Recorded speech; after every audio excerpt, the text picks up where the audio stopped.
You know, sometimes you play a new RPG, and it's cool and all, but then you think back to those older, classic role-playing games and just kinda go, man, they just don't make them like they used to? Well, you're not alone. Today, we're taking a trip down memory lane to look at some of the best, most perfect classic RPGs that honestly put a lot of modern games to shame. These are the legends, folks. Let's get into it. Vampire the Masquerade Bloodlines, 2004. It's 2004, games are getting bigger but not always smarter. Then comes Vampire the Masquerade Bloodlines. This game literally throws you into this dark, messed up version of Los Angeles. But it's not just a city, it's a living, breathing vampire playground. You get turned into a vampire right at the start, and suddenly you're pulled into this secret war between different vampire families, ancient curses, and lots of backstabbing. You can play it from a top-down view like a classic RPG, or go first person if you want to feel right in the action. Now, why was this game so good back then, and why do people still talk about it like it's better than most new stuff? It's all about role-playing, my friend, like for real. When you start, you don't just pick if you're a fighter or a wizard, you pick your vampire clan, and this choice changes everything.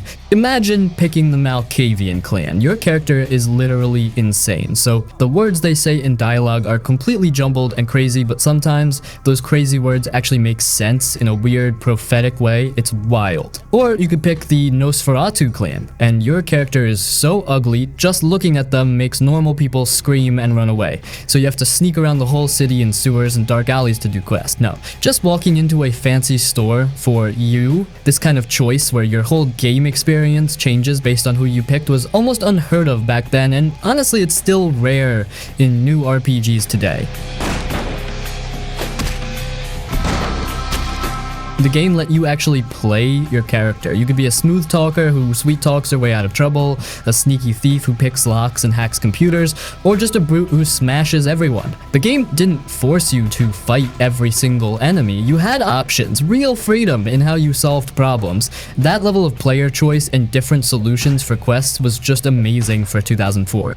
But let me be honest, it was a bit of a mess when it first launched. It had a ton of bugs because it was rushed, but here's the thing that really proves how special it was: the fans. The games community loved it so much that they spent years making unofficial patches, fixing bugs, and even putting back content that was cut from the game.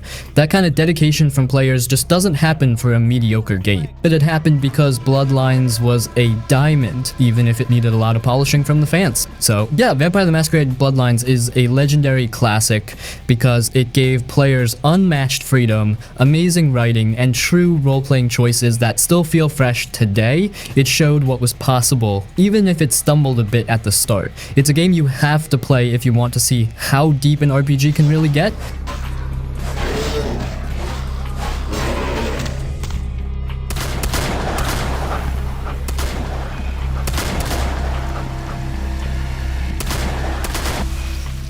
Icewind Dale II, 2002. So imagine you're way up north in the frozen lands of Icewind Dale. It's a harsh place full of scary monsters, giants, and weird magic. You're not some special chosen one. You're just part of a group of adventurers looking for trouble and loot. The story is good, but this game isn't so much about deep talks with everyone you meet. It's about getting your boots dirty, exploring dungeons, and fighting a lot of bad guys. Now here's why Icewind Dale 2 was so good back then and why it still holds up against new games. You get to create your entire party. Yeah, you hear that right. You make all 6 heroes from scratch. You pick their race like a strong dwarf or a sneaky elf, their class, maybe a tough fighter, a spell-slinging wizard, or a healing priest, and all their skills and powers. This is huge because it means your team is totally unique. You can make a perfect squad that works just how you want them to right from the start. A lot of modern RPGs just give you one hero and then you pick from set buddies. This game lets you build your whole crew. This game really shines if you love testing out different character builds and seeing how your custom team handles endless waves of monsters. It's a pure, unadulterated dungeon crawl with tons of D&D rules under the hood, and that's exactly why people loved it then and still do now.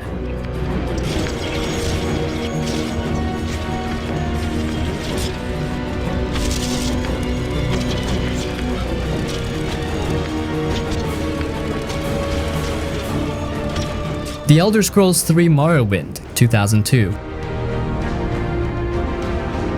This game is a total legend for a reason, and it's one of those classics that still has people talking about how it nailed things most modern RPGs just don't.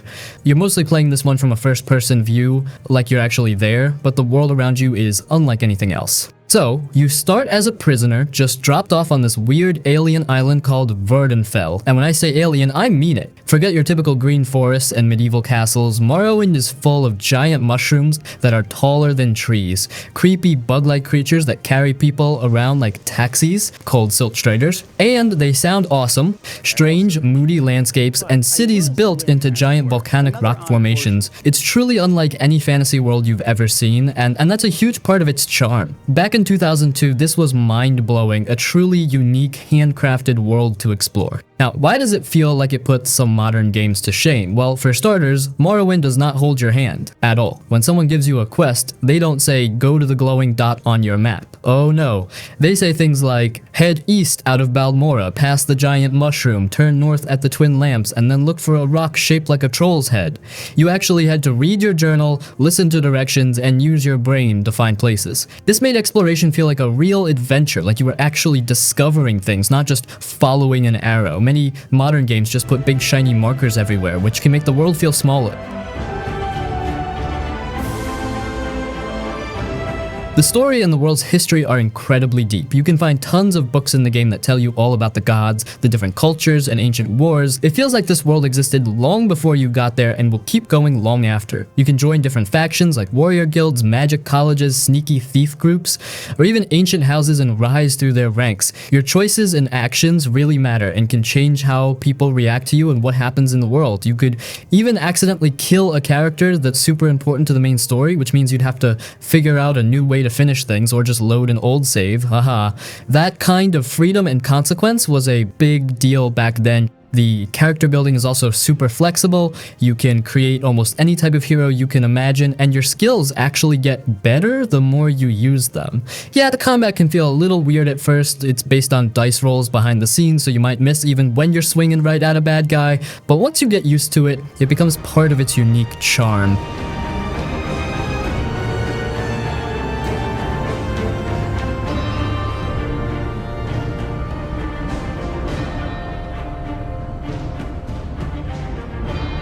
Arcanum of Steamworks and Magick Obscura 2001. So imagine elves, dwarves, and ogres walking around, but instead of just swords and magic, they've got steam trains, revolvers, and crazy machines. That's Arcanum. Magic and technology are at war here, literally. If you're a powerful wizard, your magic might mess up nearby machines. If you're a genius inventor, your gadgets might make magic users uncomfortable. This central idea was so mind-blowing and fresh back in 2001, and honestly, very few games have pulled off this kind of setting as well since then. It just feels so different from your usual dragons and swords fantasy or futuristic sci-fi. It's all about unbelievable player freedom and the consequences of your choices. When you make your character, you don't just pick a class. You can be a super smart inventor, a charming diplomat, a sneaky thief, a powerful wizard, or even a super strong brute. And every single choice you make, like being good or evil, or being pro-magic or pro-tech, actually changes how people talk to you and what quests you can do. You can literally walk into a city as a powerful wizard, and the tech-savvy guards might be rude to you or even try to stop you. That level of detail in how the world reacts to your character was pretty wild back then.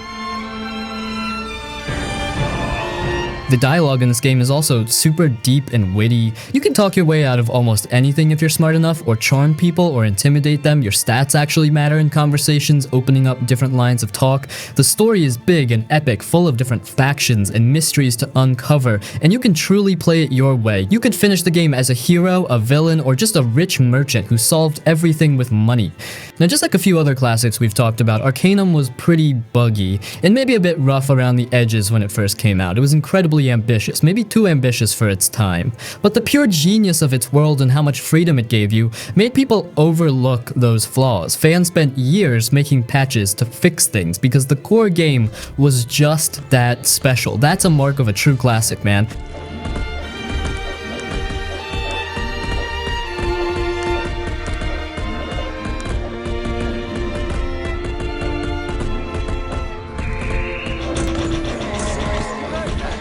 Deus Ex 2000. So, imagine it's the future, the year 2052. The world is a mess. There's this terrible sickness called the Grey Death, and huge gaps between the rich and the poor. You play as JC Denton, who's like a super agent, but also kind of a blank slate that you fill in. You're working for this anti-terrorist group, but pretty soon you get caught up in a massive global conspiracy that goes way deeper than you think. Think secret societies, crazy tech, and questioning everything you're told. The story is just wild, man. It keeps you guessing the whole way through. Now, why does Deus Ex still stand tall and make some modern RPGs feel a bit, well, limited? It's all about player choice, dude. Like true player choice. This game lets you play your way almost no matter what. Got a locked door, you can pick the lock, blow it up with explosives, find a key card, hack a nearby computer to open it, or even find a secret vent to crawl through. Seriously, every single mission felt like a puzzle with 5 different answers, and you got to pick which one fit your style. This kind of freedom was mind-blowing back in 2000, and even today, very few games offer that many valid options for every situation. You weren't stuck playing a certain way, you chose how to play. You get to power up JC Denton with cool augmentations. These are like bionic upgrades you put in his body. Want to be super strong and punch through walls? Go for it. Want to be invisible and sneak past everyone? You can do that too. Or maybe you're a master hacker who just turns enemy robots against their own guys. The way you customize your character truly changes how you play the game, and it leads to some really creative solutions. Estimating the problem. The others may not go as quietly as you think. Intelligence indicates they're behind the problems in Paris. A bunch of pretentious old men playing at running the world. Star Wars Knights of the Old Republic 2003. So this game takes place thousands of years before the movies, in a time called the Old Republic. The Sith, led by the evil Darth Malak, are tearing the galaxy apart, and you're just a regular Republic soldier who suddenly finds themselves with force powers. You're on a quest to become a Jedi, find a mysterious super weapon, and stop Malak. First off, the story is absolutely incredible, and it has one of the most famous and mind-blowing plot twists in video game history. Seriously, it's the kind of twist that changes everything you thought you knew about the game and your character. Back in 2003, this was a massive deal, and it's still brilliantly executed today, making you want to replay the game just to see how it feels knowing what you know. Stopped. If he conquers the galaxy, we're in for a couple of rough... Beyond the big twist, KOTOR is fantastic because it truly lets you choose your path, light side or dark side. Every major decision you make, every conversation choice, pushes you further towards becoming a noble Jedi hero or a ruthless Sith Lord. These choices don't just change your ending, they change your force powers, how people react to you, and even your character's physical appearance. Hello, pale skin and yellow eyes for dark side. This kind of impactful moral alignment system felt incredibly personal and immersive back then, and it gives the game amazing replay value even now.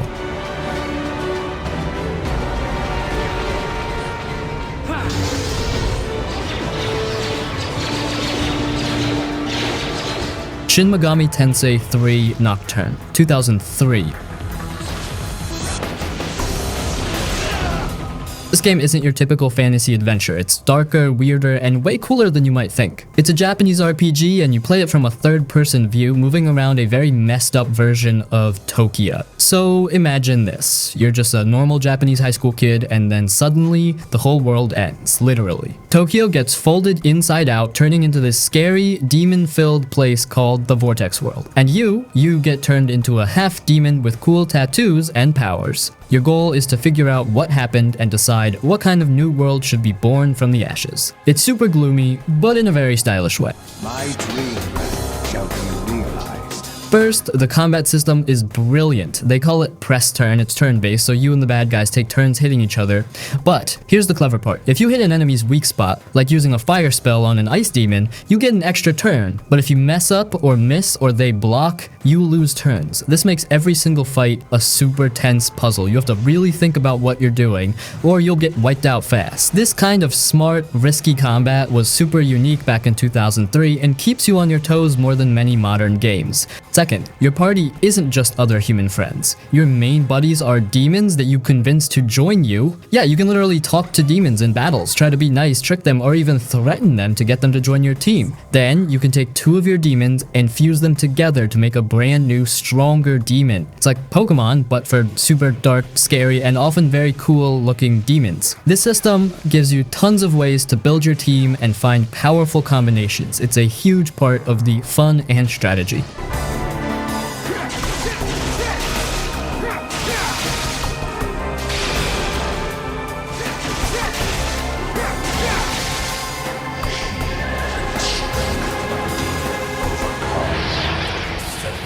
Neverwinter Nights 2002. Next up, we've got a true classic for D&D fans, Neverwinter Nights from 2002. This game was a huge deal when it dropped because it brought the deep rules and world of Dungeons & Dragons to life on PC in a way that felt super ambitious and fresh at the time. You're dropped into the city of Neverwinter, right in the middle of a deadly plague and a brewing conspiracy. You build your own custom character from scratch, picking your race, class, like fighter, rogue, wizard, cleric, etc., and then digging into all the crunchy D&D 3rd edition stats, feats, and spells. You use the real tabletop rules under the hood, so combat and character building have tons of depth and variety. Now here's the real magic, the Aurora tool set. This wasn't just a game, it was a full D&D campaign builder that came in the box. You could make your own adventures, build dungeons, write dialogue, script quests, and populate entire worlds. People went wild with it. Over the years, the community created thousands of custom modules, some of them honestly better than the main game. You could easily lose hundreds of hours just exploring all the fan-made content. And if that wasn't enough, multiplayer wasn't just co-op, you could have a real person act as a dungeon master in real time. The DM could drop enemies, roleplay characters, change the world on the fly, and basically run a digital D&D session with live players. That kind of live storytelling was super unique, and even today, barely any RPGs offer something like that. If you do not, then I fear any victory by the Lord's alliance. Fire Emblem Blazing Blade 2003. For a ton of players in the West, this was their very first taste of Fire Emblem, and man, did it make an impression. It's a strategy RPG, so think of battles like playing chess, but with swords, magic, and dragons on a big grid, all from that top-down view. The game starts you off with a young, awesome swordswoman named Lyn in the plains. Her story is actually a fantastic, long tutorial that gently teaches you how everything works, how to move your units, how battles happen, and what all those numbers mean. After that, the story opens up into bigger campaigns with 2 other main characters, Eliwood and Hector, uncovering dark plots and fighting huge wars. That 3-part story structure, starting simple and then growing, was a really smart way to get players hooked. Now, what makes Blazing Blade legendary and still super impactful today? First, there's permadeath. This is the big one. If one of your characters runs out of health in a battle, they're gone. Forever. You can't use them anymore. This isn't like other games where they just get up after the fight. It makes every single move you make feel incredibly important, and you'll really be sweating bullets trying to keep your favorite units alive. It adds a huge emotional punch. You genuinely care about your soldiers because they're not just numbers. They're living, breathing characters who can die for good. The combat is deep and tactical, but still easy to understand. You've got the famous weapon triangle. Swords beat axes, axes beat lances, lances beat swords, which means you always have to think about who attacks whom.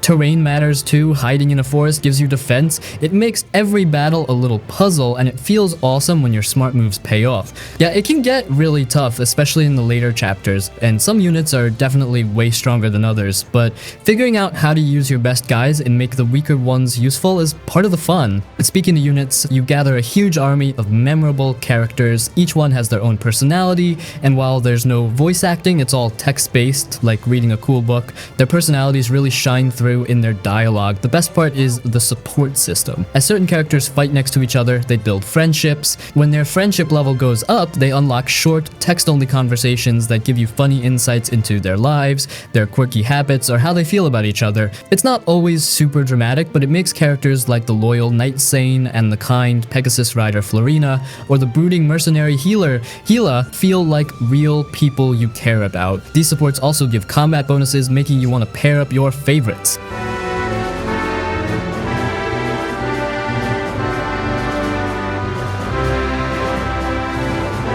Chrono Trigger, 1995. Next up, we've got an absolute legend that still makes RPG fans go wild. Chrono Trigger from 1995. This game came out on the Super Nintendo, and it's just pure magic. So the story starts with a kid named Chrono at a fair, and things quickly go sideways when his friend Luca's teleportation machine goes haywire. Suddenly, you're zipping through time from the prehistoric age with dinosaurs to the medieval era with knights and castles, a super advanced future, and even the end of time itself.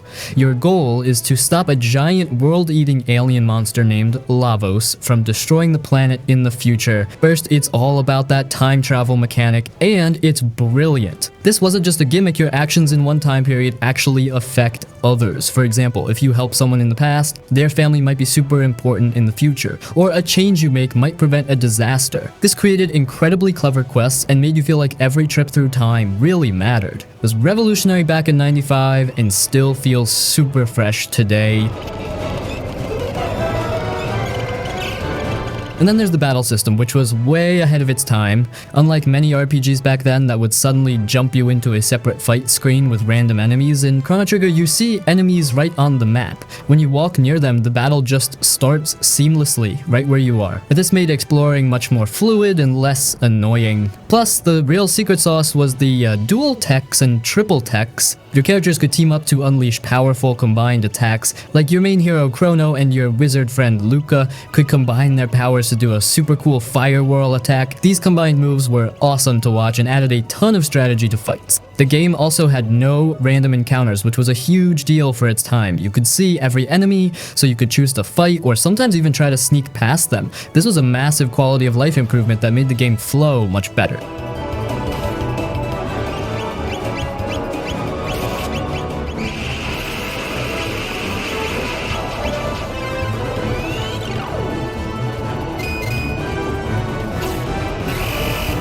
Final Fantasy VI, 1994.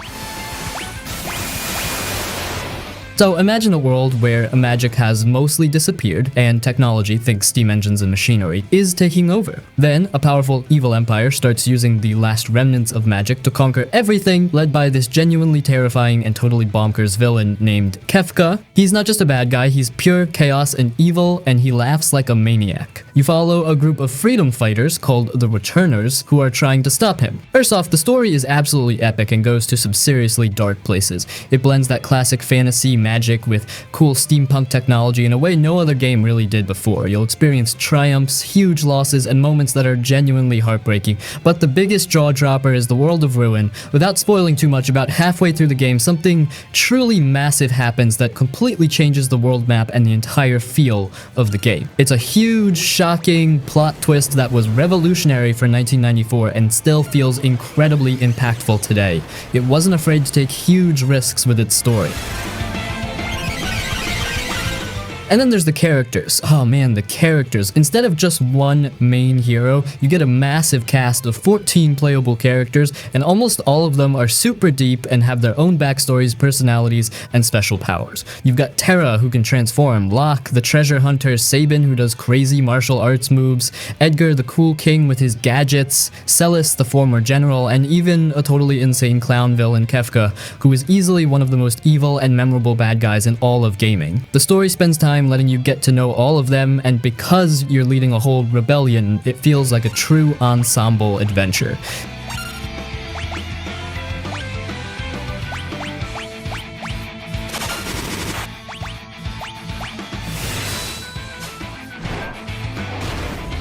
Fallout 2, 1998.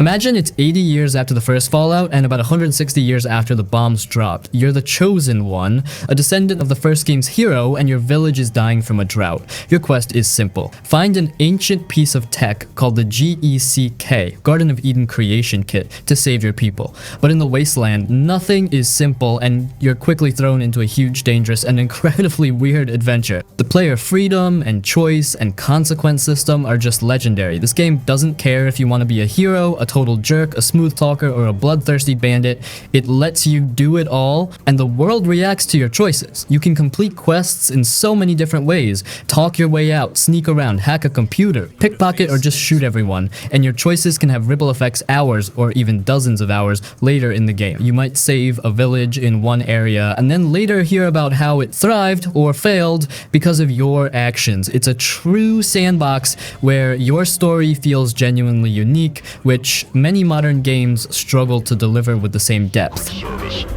You aren't going anywhere from here. The open world is another big draw. You start with your main quest, but you can go anywhere you want, talk to anyone, and pick up any quest you stumble upon. There are no invisible walls or hand-holding quest markers. You find places by exploring, reading directions, or just wandering. This truly encourages discovery and makes the wasteland feel vast and dangerous.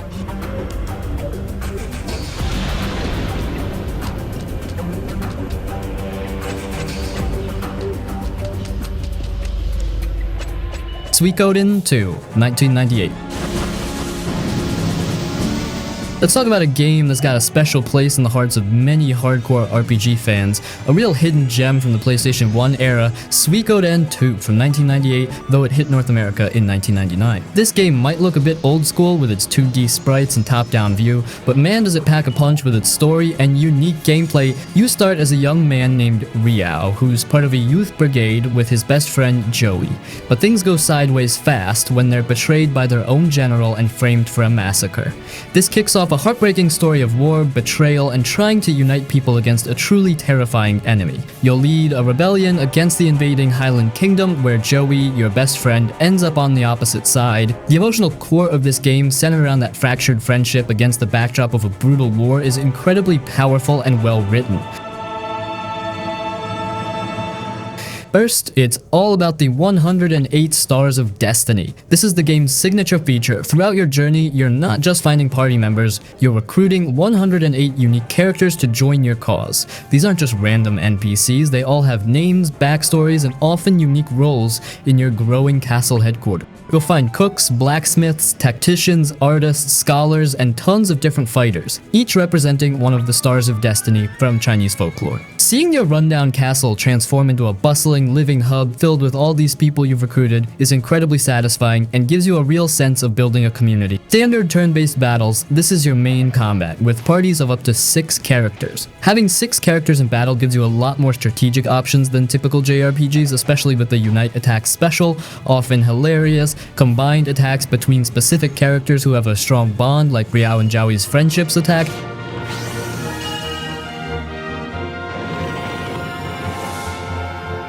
And then duel and army battles. When huge armies clash, the game switches to a tactical, grid-based strategy mode. You command units of your recruited characters using different formations and tactics like charge, bow, or magic to defeat enemy armies. These larger scale battles really make you feel like you're leading a rebellion, emphasizing the war aspect of the story. The story is incredibly mature and isn't afraid to go dark. It delves into the true horrors and complexities of war, showing betrayal, loss, and the moral ambiguities of conflict. And the villain, Luca Blight, is often cited as one of the most terrifying and genuinely evil antagonists in RPG history. He's a pure monster, ruthless and sadistic, making every encounter with him feel incredibly high stakes and freaking personal.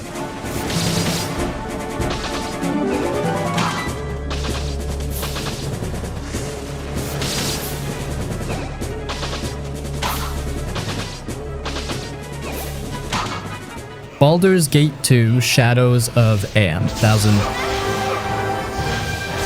Baldur's Gate 2 doesn't start with you as a nobody. You're already a powerful adventurer, but you begin the game captured and tortured by a mysterious, incredibly powerful wizard named Irenicus. This kicks off an epic, deeply personal story where you're trying to escape, figure out your past, and confront this terrifying enemy who seems to have a dark connection to your very soul. I tried to turn you into a force for good. First, the companions are simply legendary. You gather a party of up to 6 characters, and each one is incredibly well written, complex, and memorable. We're talking about characters like Minsk, the heroic and slightly unhinged ranger who always fights with his miniature giant space hamster, Boo, the conflicted half-elf druid Jaheira, the incredibly sarcastic evil mage Edwin Odesseron, or the morally ambiguous drow cleric Vikukmia. They all have their own personalities, their own detailed side quests, their own relationships with you, and they'll even banter and argue with each other constantly. This level of depth and interaction among your party members is rarely matched by modern RPGs, making you truly feel like you're adventuring with a living, breathing group of friends and rivals.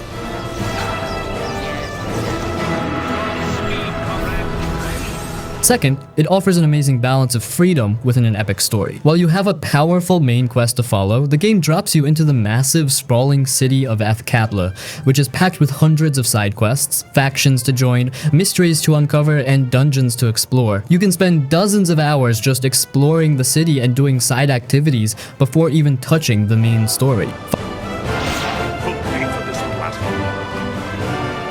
my opinion of this group drop any lower?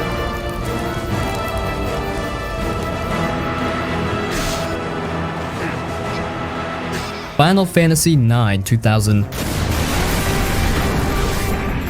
It's the year 2000, and Square, the guys who made Final Fantasy, decided to do something really cool with FF9. After a couple of games that were a bit more sci-fi and modern, like FF7 and FF8, this one just went back to its pure fantasy roots. So the game drops you into this super charming, almost fairy tale world called Gaia. You've got airships, castles, knights, and all that good stuff. You start off with Zidane, this super cool, smooth-talking thief who's trying to kidnap Princess Garnet, but like stuff happens and they end up on this huge adventure to stop a crazy queen and eventually a much bigger threat to the whole world. Well, first off, just the vibe of the world is amazing. It looks like a beautiful storybook came to life. The characters are all kind of whimsical and unique, not trying to be super realistic. So the graphics still look fantastic today.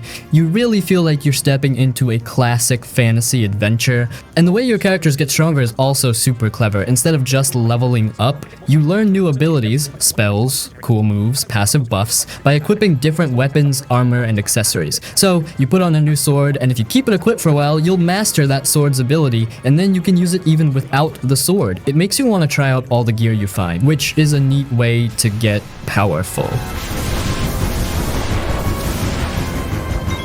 Battles are old school, turn-based, so you take your time, plan your moves, and watch your characters do their thing. And when things get really intense, your characters can go into trance mode, which gives them a temporary power boost and some super strong special moves. So Final Fantasy IX was just a fantastic game back then because it nailed that classic Final Fantasy feel, but with a unique, charming twist. It gave us a story that really hit you in the feels, and characters you'd never forget. It still holds up today because its art style is timeless, its story is pure magic, and those character moments are just as good now as they were back in 2000. It's a true classic, no doubt.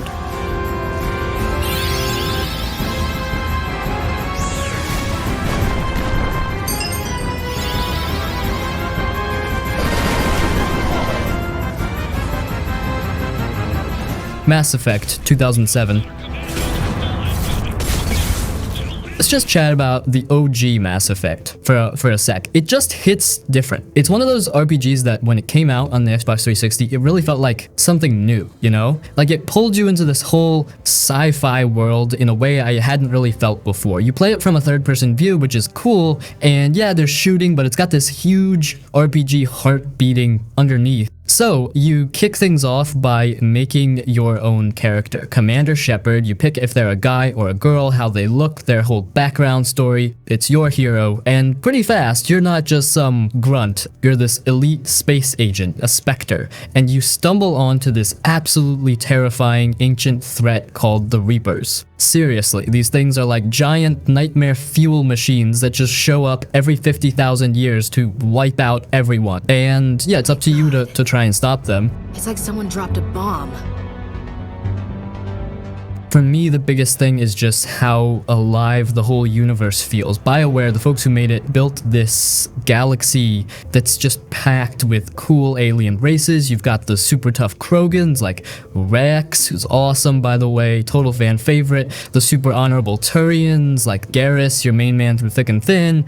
The mysterious Asari, the tech-savvy Quarians. It's all so detailed and believable, you actually feel like you're exploring this huge lived-in space works. The storytelling is super cinematic too. It seriously feels like you're playing a big budget sci-fi film. The way scenes are shot, the voice acting, which is top tier. Seriously, all those epic moments, it just sucks you right into the drama. And the combat? It's this cool mix of a third-person shooter, but with all these RPG powers and abilities mixed in. So you're shooting aliens, but you're also using force-like powers and telling your buddies what to do. It's a really smart blend.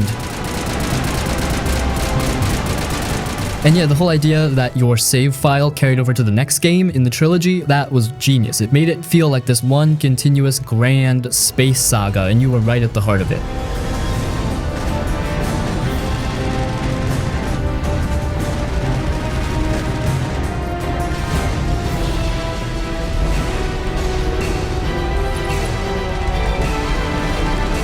Dragon Age Origins, 2009.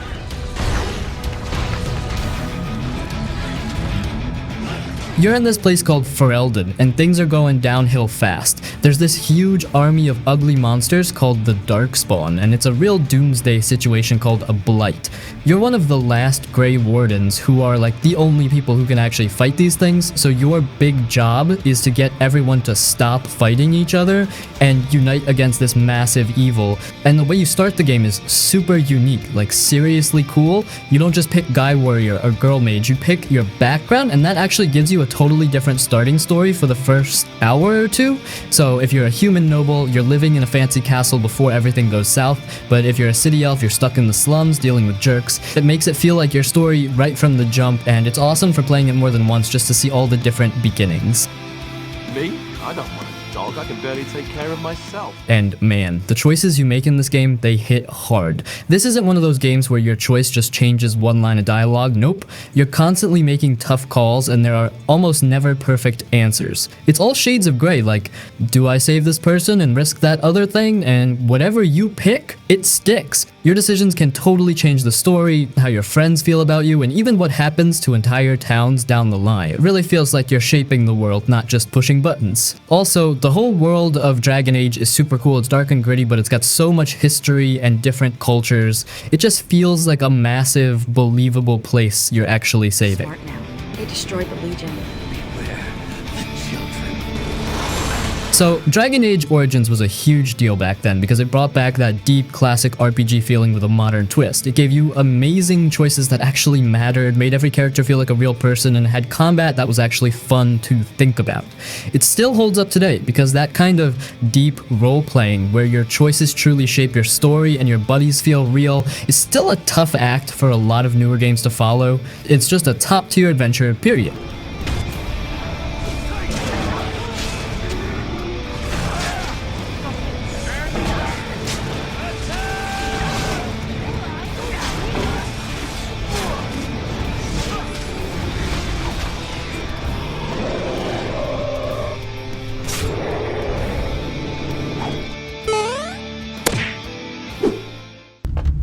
Yeah, what'll it be?